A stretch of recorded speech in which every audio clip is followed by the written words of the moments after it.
Bonjour les amis et bienvenue. Aujourd'hui, j'aimerais qu'on parle de la sortie de Maurice Kamto qui fustige ses proches collaborateurs, ceux qui utilisent leur proximité aux leaders de l'opposition camerounaise pour créer les situations de clivage dans l'anderneau politique camerounaise. Vous savez, et ce n'est plus un secret, qu'en cette année de 2025, beaucoup de personnes utilisent des tendances tribalistes pour réduire l'audience du professeur Maurice Kamto à une région. En 2018, ils ont tenté cet essai, mais qui était rapidement rattrapé par les ingénieurs du MSC. Et cette année, à 5 mois de la fermeture des inscriptions sur la liste électorale, ils ont encore recommencé avec leurs sales besoins. Mais pour les militants du MSC, ils savent déjà à quoi s'attendre. C'est pourquoi, dans les différents lives qu'organisent les militants, les communicants du MSC, ils n'ont de cesse à vous dire, ne vous attaquez pas à des noms, un fan Betty, ne vous attaquez pas à des noms du Nord. Derrière ces différents faux profils se cachent souvent des personnes qui vous connaissent bien, mais qui ont choisi leur nombril à la place des luttes nationalistes, des luttes souverainistes pour libérer notre pays. Un seul mot est clair, c'est que quand on n'est pas responsable de la situation de notre pays en ce moment, s'il y a une volonté, c'est celui de gouverner la Troisième République et il ne serait pas comptable de ce qui se passe jusqu'à là, même si certains lui ont prêté à défaut la responsabilité d'avoir servi le gouvernement entre 2004 et 2011. Dans une vidéo largement partagée sur la toile, j'ai essayé de vous présenter ses propos, ce qu'il a fait dans le gouvernement Biya en cette période-là et ce pourquoi il s'oppose à lui aujourd'hui. Alors, dans la dernière sortie du professeur Maurice Kamto, il s'apparente à Samuel Eto'o ou encore à Lionel Messi en termes de popularité en disant que dans nos quartiers, il y a beaucoup qui luttent, souvent au niveau, à point de se blesser parce qu'ils ne sont toujours pas d'accord de trouver des personnes sur leur chemin qui sont contre leur idole. Il demande à l'opinion davantage d'élargir sa considération politique et savoir au nom du fanatisme.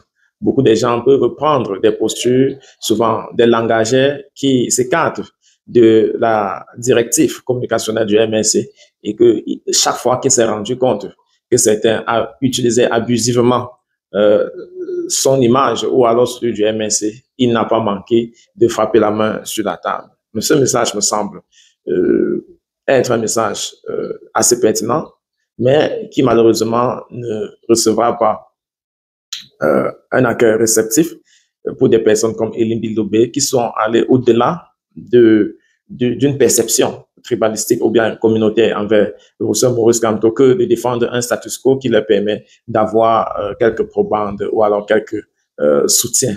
Sinon, comment comprendre que Dieudonné Essomba, par exemple, c'est toujours plein que Maurice Kamto n'a jamais défendu ses militants contre la cabane sur certains leaders ou alors certains critiques du MSC. Et si on lui disait que cette sortie de Maurice Kamto en est une, est-ce qu'il serait preneur? C'est aussi ça qui nous fait croire que ces personnes qui taxent Maurice Kamto d'être à la tête d'une malice, à la tête des personnes qui sont prêtes à tout, n'ont même pas la décence d'écouter autre chose que ce qu'ils pensent en eux-mêmes. Et pour le professeur Maurice Kamto, il pense que, tout comme Lionel Messi ou Samuel Eto'o, ils ne sont pas responsables des actes que leurs fans posent. Il dit également qu'il reconnaît qu'il y en a qui sont de bonne foi, qui savent en réalité que quelquefois il y a eu des dérives. Et le professeur Maurice Kamto s'est exprimé et a pris des sanctions exemplaires, au point où d'autres critiquent par des contempteurs du MSC. Mais que dans le pouvoir en place, on a vu des propos qu'on pouvait juger déplacés, notamment lorsque un certain Patrick Rifoué, communicant du RDPC sur Equinox Soir, disait en Mondovision que si jamais le MSC et Maurice Kamto, on a vu en Mondovision des messieurs comme Patrick Rifoué prendre la parole sur la place publique en disant que si le MSC et par ricochet le candidat Maurice Kamto arrivait à prendre le pouvoir à l'issue de l'élection présidentielle de 2025, eh bien, que les militaires, les hommes en tenue, puissent opérer un coup d'État. Et cet abus l'engageait. Maurice Kamto regrette que la justice prend tout son temps, mais de façon curieuse, que l'establishment, les défendeurs du discours de haine sur la place publique n'ont malheureusement pas pris de position, n'ont pas dit un seul mot à l'endroit de ces communicants qui sont allés au-delà des responsabilités qui sont les leurs. Et Maurice Kamto regrette que lorsque des constats aussi malheureux comme celle-là sont faits sur la place publique, eh bien, l'opinion n'a pas toujours la mémoire fixe pour faire ce constat-là, que les critiques viennent souvent du camp qui pose assez de problèmes sur la communauté. C'est-à-dire, le RDPC, dans son camp, il y a plusieurs personnes qui débordent par les ailes, souvent qu'on ne comprend pas toujours la motivation. Et l'opinion, malheureusement, n'a pas toujours la mémoire assez vive pour s'en rendre compte que voilà où les leaders refusent d'appeler les communicants à Londres, d'appeler leurs proches à Londres.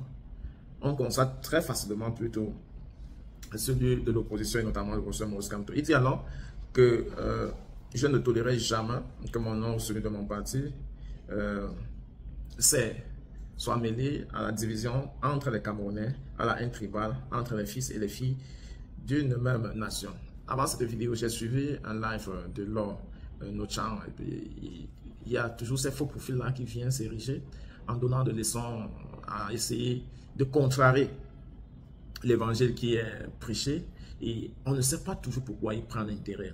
Ouais, vous allez me dire facilement que c'est vrai, on est en démocratie et on devrait s'accommoder avec. Il me semble en réalité que une fois qu'on est conscient que ces personnes existent, il faut tout simplement les ignorer. Maurice Kamto dit à l'aube des échéances électorales importantes qui s'annoncent, il exhorte les Camerounais en général et les militants sympathisants du MSC ainsi que les soutiens du candidat qu'il est à beaucoup de vigilance dans tous les instants, car il y aura beaucoup de manipulations. Comme par le passé, des cabinets noirs du régime fabriqueront dans les réseaux sociaux et ailleurs des faux soutiens de Maurice Kamto à qui l'on confiera des missions obscures pour ternir l'image du candidat de l'APC. Il faut donc dresser ici le profil type d'un vrai soutien de Maurice Kamto, pour ne pas dire les 10 commandements pour être considéré comme soutien de Maurice Kamto. En premier commandement, aimer profondément le Cameroun. Si vous avez quelqu'un qui, dans ses sorties, utilise les discours haineux, même s'il dit connaître le professeur Maurice Kamto, ce n'est pas vrai. Deuxième commandement, aimer passionnellement les Camerounais. Ouais. On ne peut pas aimer le Cameroun sans les Camerounais. Donc, cela va de pair. 3. Combattre avec la dernière énergie tout discours de division et de haine tribale. Et c'est où je vous exhortais déjà par le passé que les mots clivalistes, les bamiforbes, les clifans et tout ça, tous ces petits noms qu'on attribue aux uns et les autres pour décrire les caractères dans le champ politique, ça a des conséquences. Lorsqu'on les utilise, on invite dans son commentaire des personnes qui peuvent. 3. Combattre avec la dernière énergie et de haine tribale. 4. Respecter les opinions et les choix des autres Camerounais. Ceci est très important. L'attitude de bloquer des personnes, à moins qu'ils soient en train de signaler votre direct. Sinon, on va apprendre à vivre avec l'adversité. Ouais, c'est-à-dire des personnes qui tiennent des propos contrariés, par exemple. Ce mot Kamtoto, ça va revenir. Et c'est chaque fois qu'ils constatent que ça nous énerve autant, eh bien, ils vont multiplier ces mots-là. Et on va apprendre à vivre avec. 5. Défendre les valeurs de la justice et de la paix. C'est évident que le MSC pense au changement dans la paix et pas les unes. Donc, comment donc penser qu'on peut le faire sans être des défenseurs de cet idéal-là? Revendiquer l'application de la loi en tout temps et en toutes circonstances. 7. Avoir sa carte d'électeur. 8. Mobiliser pour les inscriptions sur les listes électorales. 9. Aller voter. 10. Défendre son vote le moment venu. Voilà donc les 10 commandements pour être un soutien de Maurice Kamto. Toute attitude contraire aux principes énumérés ci-dessus est incompatible avec les valeurs du MSC et du candidat à l'élection présidentielle que Maurice Kamto est. Il devra être dénoncé et combattu avec la dernière énergie par tous les militants ou sympathisants. Et donc, Maurice Kamto exhorte les Camerounais à rester sereins et à avoir foi à un avenir meilleur pour notre pays. Voilà le message que le professeur Maurice Kamto a partagé avec la communauté nationale et internationale, bref, l'opinion publique, sur les soutiens qui naissent au quotidien et qui tiennent souvent des discours assez curieux. Il nous appelle donc à les filtrer à travers ces 10 commandements. Dites-nous en commentaire, est-ce que ça peut tenir la route ou alors il fallait recadrer les intéressés? À très bientôt.